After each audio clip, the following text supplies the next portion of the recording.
اللہ کریم کا لاکھ لاکھ شکر ہے کہ اس نے اپنے حبیب مکرم سرور دو جہاں صلی اللہ علیہ وآلہ وسلم کے صدقے سے ہمیں رمضان المبارک جیسا بابرکت مہینہ عطا فرمایا، اور یقیناً رمضان المبارک اپنے ہاں بے بہا انعامات لے کے تشریف لایا ہے، اور ان گنت انعامات اللہ کریم نے رمضان المبارک میں رکھے ہیں۔ روحانی وجدانی مومنوں کے لیے ایک ان کے ایمان کو تازہ کرنے کے لیے بھی آیا ہے،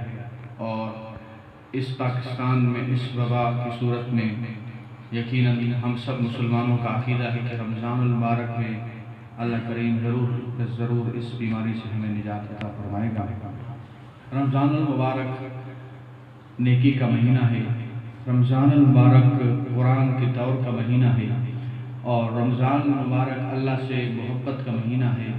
رمضان المبارک اللہ کریم کی بارگاہ میں قرب عطا کرنے والا مہینہ ہے، اور رمضان المبارک کیونکہ قرآن مجید فرقان حمید ارشاد فرمایا شہر رمضان الذی انزل فیہ القرآن، ماہ رمضان اتارا گیا یہ رمضان المبارک میں،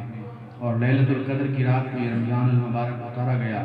سب سے پہلے تو میں عرض کرنا چاہوں گا کہ رمضان المبارک کا نام رمضان ہی کیوں رکھا گیا، اور بھی تو رکھا جا سکتا تھا۔ چند نام میں ماہ رمضان کے آپ کی سماعت کو ذکر کرنا چاہوں گا کہ رمضان رمضان کا مصدر ہے جس کا معنی احتراق ہے، اور احتراق گرمی کی شدت کو کہتے ہیں، جلنا جل جانا سوزش کی کیفیت کو احتراق کہتے ہیں۔ رمضان کو رمضان اس لیے بھی کہتے ہیں کہ اس میں گناہوں کا زنگار جل جاتا ہے، جس طرح جناب وقار رمضان المبارک کا معنی ہی جل جانا بنتا ہے۔ جیسے ہی رمضان المبارک کا مہینہ آتا ہے اللہ کریم مومنوں کے گناہوں کو جلا دیتا ہے، مومنوں کے گناہوں کو دھو دیتا ہے۔ اور میں عرض کرنا چاہوں گا کہ جناب وقار جس طرح لوہاروں کے آتش دان میں ہم لوہا ڈالتے ہیں تو وہ آتش دان اسے جناب صاف بھی کر دیتا ہے، اسے قیمتی بھی بنا دیتا ہے اور اچھا بھی بنا دیتا ہے، ایسے ہی یہ رمضان المبارک کا مہینہ ہے جس وقت آتا ہے تو رمضان انسان کے گناہ دھو کے انسان کو قیمتی بنا کے اللہ کی بارگاہ میں کھڑا کر دیتا ہے، نیکوکار اور اچھا شخص بنا کے اسے اللہ کی بارگاہ میں بنا دیتا ہے۔ اور مجھے عرض کرنے میں جس طرح بھٹی گندے لوہے کو صاف کرتی ہے اور اسے شفاف بنا دیتی ہے، یہ رمضان بھی ایسے ہے کہ انسان گناہوں سے لت پت بھی ہو جائے، لیکن جس وقت یہ رمضان کا مہینہ آتا ہے تو وہ اللہ کی بارگاہ میں جھکتا چلا جاتا ہے، تو اللہ گناہ معاف کر کے اسے اپنی بارگاہ میں قبولیت والا جناب قرب عطا فرما دیتا ہے۔ رمضان المبارک کا ایک اور معنی بھی آپ کی سماعت کو گزر کرنا چاہوں گا۔ رمضان رمضان سے بنا ہے، اور رمضان موسم خزاں کی اس تیز بارش کو کہتے ہیں کہ جب بارش برستی ہے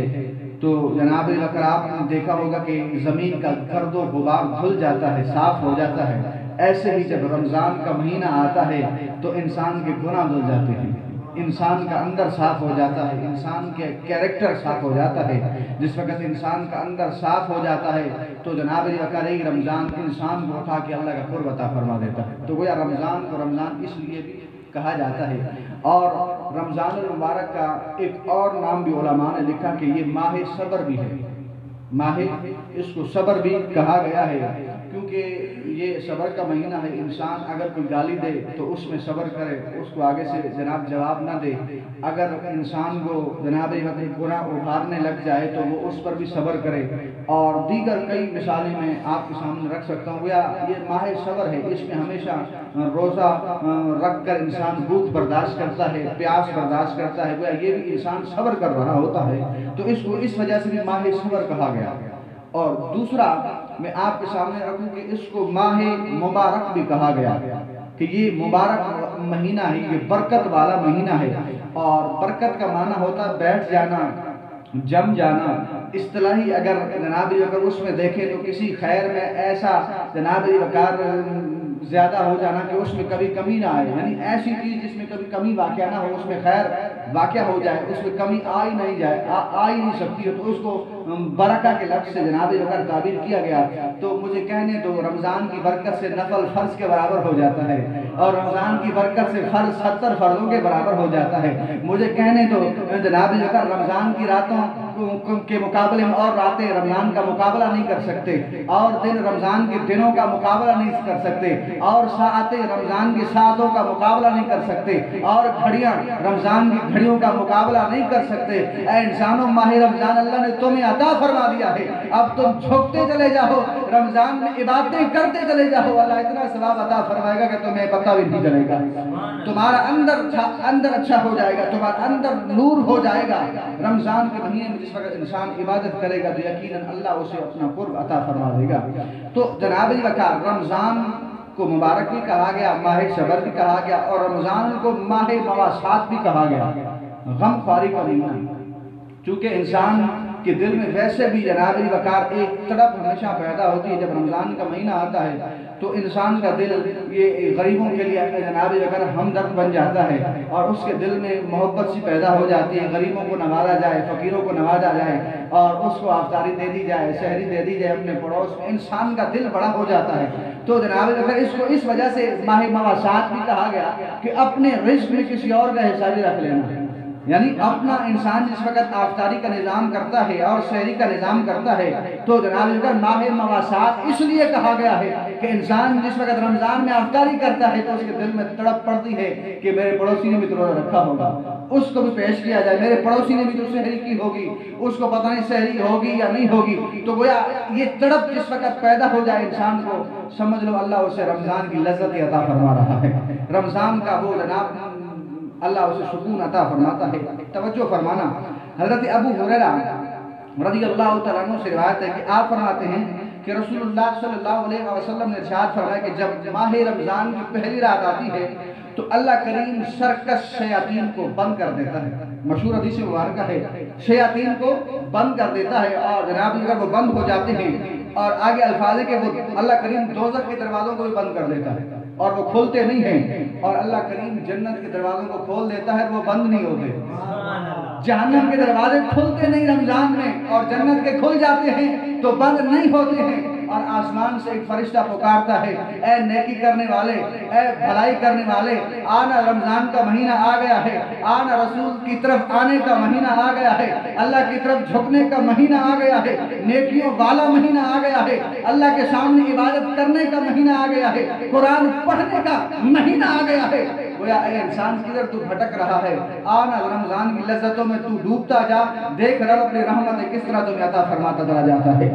شہر رمضان الذی انزل فیہ القرآن، تو گویا رمضان مبارک میں بے بہا برکت اللہ کریم رکھی۔ مولا علی قاری نے لکھا کہ رمضان کے علاوہ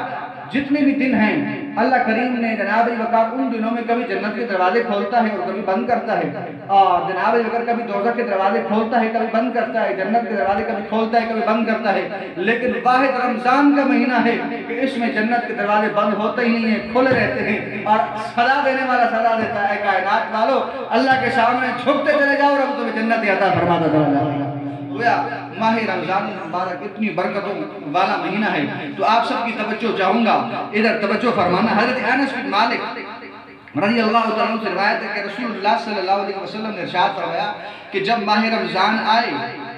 تو اللہ کے سامنے جھک جایا کرو، ماہ رمضان آئے تو اپنے گناہوں پر جناب وقار شرمندگی اختیار کیا کرو، اور تم اللہ کی بارگاہ میں جھک جاؤ گے، اللہ تمہاری شرمندگی کی وجہ سے تمہارے گناہ مٹا دے گا۔ اور حضور نے ارشاد فرمایا کہ اس رات میں جناب اس رمضان المبارک میں اللہ کریم نے تمہیں ایک ایسی رات عطا فرمائی ہے کہ جناب جس کو لیلۃ القدر کہا گیا ہے، اگر انسان لیلۃ القدر میں بھی محروم رہا تو گویا حضور نے فرمایا اس سے بڑا بدبخت کوئی شخص نہیں ہے۔